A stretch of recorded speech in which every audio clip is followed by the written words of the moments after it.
In a world of $30 microtransactions, angry fanboys, and broken live service slop, it would seem all hope is lost for gaming. And then, there's Trepang.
So recently a friend of mine got me into Trepang, telling me simply that I just needed to play it. So I went in completely blind, knowing nothing about the game, and wow was I impressed. If you came to this video wanting to know if you should buy Trepang in the current year, let me get that out of the way for you and say yes, do it now. If you like shooters, you will like Trepang. But what is it exactly? I don't know, something about, what do we have here? Collecting sea cucumbers? Okay, well the game, despite the name, has nothing to do with that. In fact, from what I've read online, it seems like Trepang was a placeholder name for a project that would eventually become the name that we know today, and it just kind of stuck. So what actually is it? Trepang is an amazing game set in the near future of the 2030s, where clandestine corporations run the world through things like private militaries, life extension technology, and interdimensional experiments. In this universe, corporate espionage turned all-out war is the norm. You are Subject 106, a bioengineered super soldier who wakes up confined in a mysterious prison, your memories forgotten and your purpose unknown. But it won't stay that way for long. In the interest of avoiding spoilers, I won't say much more than that on the plot. I will, however, say you should know going into Trepang that it's not super narrative driven. The story is there, and it is certainly interesting. The game does a good job of building up a combination of mystery, fear, and action via things like environmental storytelling, intel logs you can find and read, as well as a few cutscenes and dialogue sequences. That said, Trepang is very much a traditional shooter in the sense that you won't find any deep character development, and the game is quite linear in terms of story for the most part. Where Trepang 2 really shines is in its gameplay, progression, and customization. Trepang's gameplay can mostly be described as a pure adrenaline-fueled power trip. The developers went out of their way to make sure you feel like a super soldier. As 106, you can go invisible, slow down time, and pick up wounded enemies and use them as human shields, battering rams, or even grenades. Or you can just pick them up and snap their necks if that's your thing. On top of the base mechanics, you've got what has to be one of the most refined weapon sandboxes I've seen in a modern shooter. While only moderately sized with about a dozen or so weapons to use, I have to say that every single one looks, sounds, and feels fantastic. Everything has a use in the sandbox and not a single one is neglected. Something else that really shines for me is the near dozen throwable options. You have tomahawks, knives, conventional frag grenades, gas grenades, thruster grenades which are just downright horrifying, even grenades which create miniature black holes that suck anyone in who comes too close. This level of creativity with the sandbox is something that's rare in modern gaming. Now let's talk about arguably one of the most important things in an FPS game. The enemies, the things you shoot at, and the things that, by extension, shoot back at you. For a game developed by just 4 people, there's a lot of variety in terms of NPCs. You've got juggernauts, Heku guys straight out of Half-Life, the Marines from Battlefield 4, demon gas zombie things, cultists, lawyer guys with suits and guns, private military contractors, and several dozen variations for each of them, just to name a few. Oh, and then there's the British. You can fight them too, because why not? Each of the AI enemies have unique fighting styles. Some will seek cover and try to pick you off from afar, while others will charge at you in a religious zeal and blow themselves up with fire grenades. Some are more tactical and adaptive, while others are tanky bullet sponges with certain weak spots you'll have to use your bullet time ability to hit. Each and every enemy has a counter and a strategy to learn in order to take them down most effectively. This is perhaps one of the best parts of Trepang. The variation of gameplay here that breaks it up and keeps it from ever getting monotonous. You're not just fighting the same enemies over and over and over again. There is a constant variance with the gameplay that simultaneously has a sort of consistency and strategy that makes it enjoyable. The enemies are incredibly well designed, and it almost reminds me of the classic Halo games with how each member of the Covenant would fill a certain role and interact with one another to make for a compelling and unique situation every time you booted up the game. I've been comparing Trepang to a lot of other FPS titles over the years, and for good reason.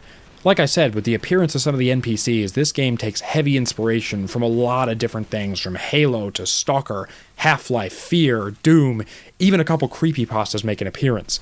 That being said, I mean all of that in the best way. Trepang isn't some carbon copy or borrowed clone of sorts, rather it's more like a love letter to action and horror FPS gaming. Like an ultimate amalgamation of all the coolest things from the last 20 or 30 years of the genre. I absolutely cannot give this game and its developers enough praise for what they have created. Trepang 2 feels like a dream come true in a modern gaming landscape that's filled with desolate, creatively bankrupt copycat live service time sinks. Now let's talk about what, in addition to the awesome gameplay, gives this game its longevity. So you have a campaign mode which does a good job providing a narrative and a context to the setting. But in addition to this, you also have the combat simulator with several ways to play. First, you have your traditional horde mode where you fight waves of enemies that increase in difficulty over time. Think Halo Reach's firefight mixed with Modern Warfare 3 survival mode. Then you have another mode that builds on the regular horde mode, which takes you across multiple levels and requires you to scavenge for food. Then you have a third mode called Sandbox, which allows you to spawn in any NPC you want and play around with them. If you want to make cultists fight zombies, you can, along with any other combination. Or you could just disable the AI and admire the NPC's model. Make yourself invisible, set them on fire, or anything in between. The sandbox mode is, as the name would suggest, a true sandbox. It gives the player full control over everything the game has to offer. The best part is that all of this is completely customizable. You can customize what types of enemies attack you, you can customize what kind of weapons they have, even what kind of music plays in the background while you fight. You can also save any of these custom configurations and go back to them at any time. Another thing that really helps the longevity of this game has to be the progression system. Unlike other games of its type, Trepang has no FOMO. There is no battle pass, no microtransactions whatsoever, and no skins locked behind any kind of serious paywall. There's some reasonably priced DLC which I highly recommend getting, but other than that, everything is yours to earn by just playing the game. Each skin can only be earned in-game by completing levels on certain difficulty settings, and some of them, even the more basic and easy to obtain ones, are cool. They did a very good job on the skins in this game, both for your weapons and for your player outfit. I've seen a few others that I'll definitely plan on unlocking in the future once I get better in the game. It actually makes me want to come back. Trepang 2's customization system should be the industry standard. I mean, it used to be. Remember Halo 3? Remember Reach or even Black Ops 1? There were no microtransactions in those games. They don't need them, and Trepang proves this. Microtransactions, at least in their modern iteration, are purely created out of greed. There is no reason whatsoever why one skin should cost $20. If you think $20 for a virtual piece of clothing is acceptable, please seek help. Take a walk at a public park and maybe drink some bottled water. You need it. The last thing I wanted to praise here is just how fantastic this game looks and runs. Throughout my 20 or so hours playing on a mid-range PC, I hardly got any frame rate drops. Loading times were absurdly fast, and the game just looks great. It follows a realistic art style, and there's detail in every corner. Books, folders, desks, chairs, bottles, whatever. Every corner of these levels is detailed and feels simultaneously real and fun to play, in which is a balance that I don't think most games today achieve. There's a lot of games these days that look great, but aren't fun to play. There's a lot of other games that feel fun to play, but look like Roblox. Trepang, in both its design and aesthetic, strikes a balance between the two near perfectly. While I did encounter the odd visual glitch here and there, for a game made by a team of 4 people, I can look past them. Also, another thing real quick, there's a decent amount of interactivity in the environments that ranges from pretty cool moderate levels of destruction to downright disgusting in an almost comical way. On the one hand, you can completely destroy thin plywood walls, and these books all turn into flying pages if you shoot or melee them. But don't do the same thing to a toilet though, as you'll be in for a nasty surprise. At the end of the day, I am beyond glad I was introduced to this game. It only came out last summer, and I have to say, it's probably the best new game I've played in years. It's certainly the best modern game that I've played, so hats off to the guys over at Trepang Studios. If you want to buy this game for yourself, it's on both Steam and GOG if you want the DRM free version for about $40 with all the DLC. I think I got it on sale for around $25 a couple weeks ago, so definitely go check that out, maybe wait for a sale if you're not sure. It also has a PlayStation and Xbox port as well. But that's going to be it for this video. As always, if you enjoyed, please leave a like on the video and subscribe if you're new around here, share it around, Discord, whatever. I'm going to be doing more game reviews because, like many, I am sick and tired of the crap of the modern gaming industry, so I'm making it my mission to call out the BS when I see it and promote some of the better games made by people with a more pro-player-first attitude. I find far too often great games like this often get forgotten about or swept under the rug simply because, as the expression goes, the squeaky wheel gets the oil and all the negativity of the modern gaming industry gets the attention, and I think that kind of sucks. I hadn't even heard of this game until a few weeks ago, and now it's quickly become one of my favorites of all time. But that's just me.